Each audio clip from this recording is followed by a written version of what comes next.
This is Super Yacht News with Sisman. Hi, welcome back to the channel. All right, so we've been tracking a sailing yacht. Now, this is a big sailing yacht. In fact, it's the largest sailing yacht ever built. It's 127 meters, and that is 416 foot. And this yacht belongs to, we believe, Jeff Bezos. Now, the boat is now called Motor Yacht Koru. It was Y721 when it was being built. It's called Motor Yacht Koru now. And she's finally left the shipyard on a maiden voyage, sailed through the English Channel and headed down to the Mediterranean. Now, obviously, the first time it leaves the European shipyard, it will head outside of the EU, so they don't have to pay all those taxes, right? She's gone to Gibraltar. Now, interestingly, she had the wrong AIS destination on the system when she was headed to Gibraltar. It still said GB on it. I don't know whether the vessel stopped in the UK. It's possible. We started to track her as she headed through the English Channel. It looks like she sailed straight past. So she went down to Gibraltar, went alongside the refueling berth, and then headed straight back out again. So obviously refueling. Now, if that was her first stop, she's outside the EU, so she's good to go. She then headed to Palma de Mallorca. So if you're in Palma de Mallorca, go and check her out. She's at anchor just outside of the marina down there. Now, there was an article, a few people sent me a link to this article where they were talking about the carbon footprint of yachts and stuff like that. And they actually congratulated Jeff Bezos for building a sailing yacht because obviously he can sail wherever he wants. He doesn't have to use a lot of fuel, right? Well, on this particular trip, the boat was going using engines. As you can see in the AIS data, it says underway using engines. Now, what's interesting is about this story is that they were talking about the carbon footprint of people who use private jets and people who use yachts. And they said, well, Jeff Bezos' yacht, at least, it's a sailing yacht, right? Before you go congratulate them, you should also know he has another yacht, which is a 75 meter or 246 foot support vessel called Abiona. And this is a Daming yachting support vessel, the largest support vessel ever built or so far. What is a support vessel? It is exactly what it sounds like. It supports the main yacht, travels everywhere with it. Now, that is not a sailing yacht. It is a proper motor yacht. This is the one that carries all the toys. His new girlfriend is a helicopter pilot. They take a helicopter with them that goes on the support vessel. All the toys, boats, mini submarines, whatever else he's got on board, that's going to be on the support vessel, and that's going to follow that sailing yacht wherever it goes. So the vessel left Port Everglades with the destination of Gibraltar, and she's currently crossing the Atlantic. She's about 6 days into an Atlantic crossing, and I'm sure once she's been to Gibraltar to refuel, she will join up with Koru somewhere in the Mediterranean. Okay, so we'll move on to our next story, and this is about Alfa Nero and a strange email that you get if you inquire about bidding on this yacht. You get this message back. It says, this is a note from the government of Antigua below. It says, as of today, April 11th, 2023, the motor yacht Alfa Nero has been seized by the government of Antigua. The vessel remains on the sanctions list of the United States of America. This sanction prohibits us from engaging in any auction or direct sale discussions with the vessel. So that's the end of the story, right? No. However, it says, you may forward the following information to my attention.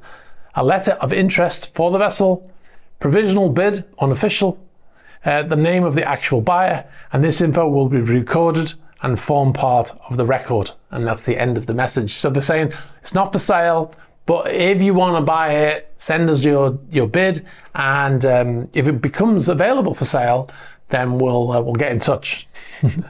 So this yacht, which has a stern pool that converts into a heli deck or dance floor, that's a feature that Alfa Nero has. So this is now being seized by the government of Antigua. Now, in the local press, they're saying that it happened on Tuesday, but an eyewitness told us that the military boarded the vessel on Saturday. So there's a bit of discrepancy on the date. We told you that on Saturday, the military was seen boarding the vessel. staying on board for about 2 hours and then leaving. However, in the local press, they're saying that officially the boat was seized on Tuesday. I don't think it really matters when it was. Now, the fact is that it has happened. Now, the general manager of the Antigua Port Authority, Darwin Telemaki, he is the guy who's responsible for actually officially seizing this boat. And he went down, according to local press, like I said, on Tuesday morning to the Antigua Yacht Club Marina. And he made a statement under the provisions of the Antigua Port Authority Amendment Act. Remember, they amended their constitution to allow them to seize this vessel. This vessel is now the property of the government of Antigua and Barbuda. We came here first to recognize that fact with the master of the ship. And then he went on to say that the government is committed to settling all the outstanding bills and liabilities owed on the vessel, including outstanding salaries for the crew, the Antigua Yacht Club for fuel and mooring, along with a host of local suppliers, goods and services. So now the captain of the yacht will take his orders from the Antigua government. That is very interesting in itself. Now, I think this is good news for the crew. Now, officially in the news, they're saying that the crew haven't been paid for a year. I find that very unlikely. I don't think any crew member would stay on a boat for a year without pay. I don't think anyone can afford to live a year without pay, but they certainly won't have been getting regular pay. So I think it's good news that they look. I mean, obviously, when the boat is sold, they will get all the money they're owed, plus all of the crew that work there after the boat arrived in Antigua. All of those people who have left, they'll all get their back pay, hopefully. The priority now is to have the vessel reflagged. Obviously, we also broke that news on the channel that the vessel was deregistered by the Cayman Islands last year, and the vessel has had no flag ever since. So what they plan to do is to give it an Antigua and Barbuda flag, reflag it, get the insurance, get all the paperwork in order, and then they're going to make an application to the US government to have it removed from the sanctions list. This is my hypothesis on it. That explains that odd email that you get when you apply to, when you inquire about buying the vessel. Like, it's not for sale, but you can bid.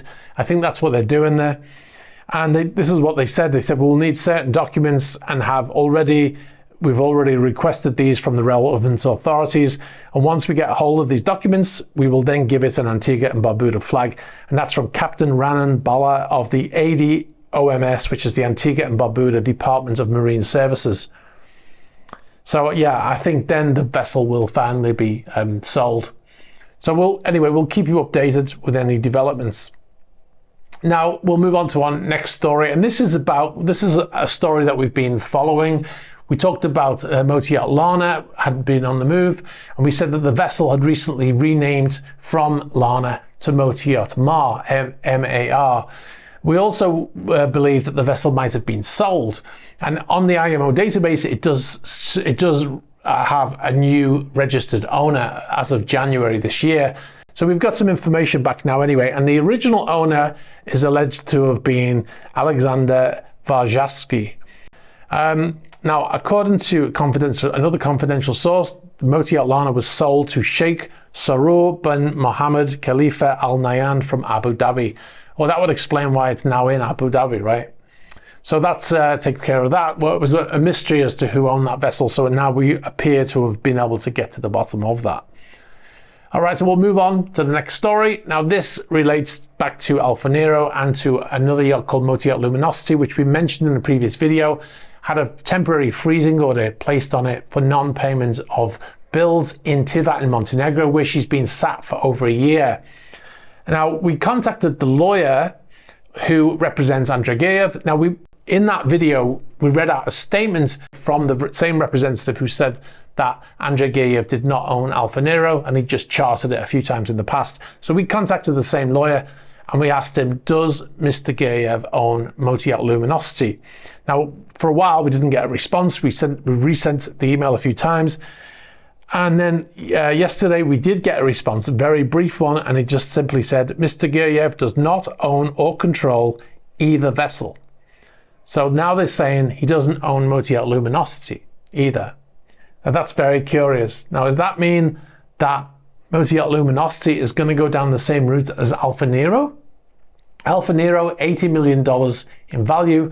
Luminosity is reported to have been over 200 million to build that vessel. We have a confidential source that told us the vessel sold for about $150 million. So it's a very expensive yacht. And now we've got the lawyer who represents Mr. Geryev saying that he doesn't own that vessel either. So we have had many communications with many people, former crew, lots of people who've worked on both Alfa Nero and Luminosity, and they all say the same owner. They all say the same person is the owner of that vessel. So we also contacted the company that is, we believe, the one that is taking care of payments for the crew and those bills that are not being paid in Tivat in Montenegro.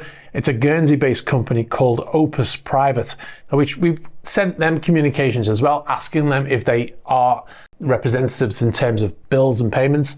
We've not had any reply from them. Now, because they're based in Guernsey, Guernsey is not part of the UK, although defence and some aspects of international relations are managed by the UK. So they're not necessarily bound by the sanctions of the UK or by the EU. So what does this mean about the lawyers denying that he owns that vessel?